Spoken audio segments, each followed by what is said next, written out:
ജീവിതത്തെക്കുറിച്ചും പ്രണയത്തെക്കുറിച്ചും നടൻ ഫഹദ് ഫാസിലിന്റെ കുറിപ്പാണ് ഇപ്പോൾ വൈറലായി മാറുന്നത്. ഷൂട്ടിങ്ങിനിടെ തനിക്ക് സംഭവിച്ച അപകടത്തെക്കുറിച്ചും നേരിയ അത്ഭുത രക്ഷയെപ്പറ്റിയും വിശദമാക്കുന്ന കുറിപ്പ് അദ്ദേഹം പങ്കുവച്ചത്. നസ്രിയെക്കുറിച്ചും ഈ കുറിപ്പിൽ പറയുന്നുണ്ട്. നസ്രിയ ഇല്ലായിരുന്നുവെങ്കിൽ തന്റെ ജീവിതം എന്താകുമായിരുന്നു തനിക്ക് അറിയില്ല എന്നും ഫഹദ് പറയുന്നു.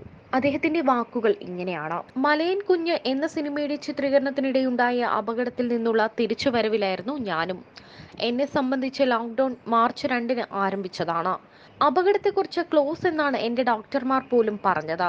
വീണപ്പോൾ മുഖം താഴെ ഇടിക്കും മുൻപ് ഞാൻ തന്നെ കൈകൾ കുത്തി. 80% സംഭവങ്ങളിലും വീഴ്ചയുടെ ആഘാതത്തിൽ ആളുകൾക്ക് അതിന് സാധിക്കുന്നതല്ല.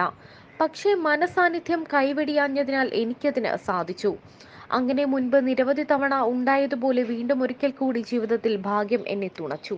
ഇത്തരമൊരു കാലത്ത് ഇത്രയും കാലം എനിക്കൊപ്പം നിന്ന പ്രേക്ഷകരോട് ചിലതൊക്കെ പറയണമെന്ന് എനിക്കുണ്ട്. 6 വർഷം നീണ്ട അമേരിക്കയിലെ പഠനത്തിന് ശേഷം തിരികെ എത്തുമ്പോൾ എനിക്ക് ഡിഗ്രി ഇല്ലായിരുന്നു.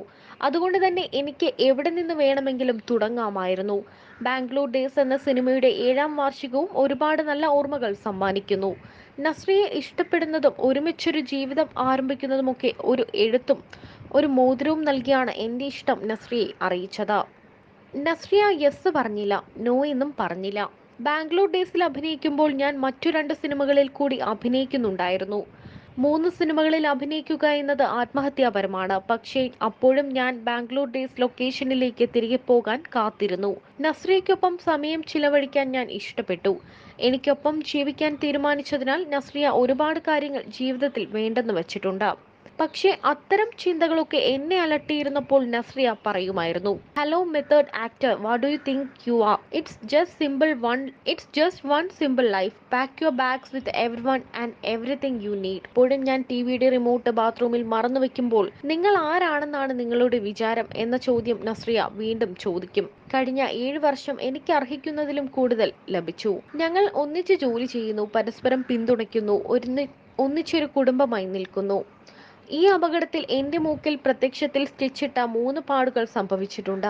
ഈ അപകടത്തിൽ സംഭവിച്ച ഏറ്റവും ചെറിയ മുറിവുകളാണവ. ചിലപ്പോൾ കുറച്ചുകാലം അത് കാണും, അല്ലെങ്കിൽ എക്കാലവും അതവിടെ കാണും. എപ്പോഴും പഠിച്ചുകൊണ്ടിരിക്കുക എന്നതാണ് എന്റെ ജീവിതത്തിൽ ഞാൻ സ്വീകരിച്ചിട്ടുള്ള രീതി. എനിക്കറിയില്ല എന്ന് പറയാൻ ധൈര്യം തന്നതും അതാണ്. നസ്രിയയ്ക്കൊപ്പം ജീവിതം ആരംഭിച്ച ശേഷമാണ് എനിക്ക് നേട്ടങ്ങൾ ഉണ്ടായി തുടങ്ങിയത്.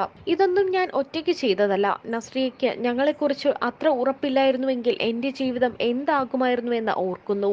കഥകളെ ഏറ്റവും ഇഷ്ടപ്പെടുന്ന ഒരാളെന്ന നിലയ്ക്ക് അന്നും ഇന്നും ഒരു കഥ എങ്ങനെ അവസാനിക്കുന്നു എന്നത് എന്നെ സംബന്ധിച്ച് ഏറെ കൗതുകകരമാണ്.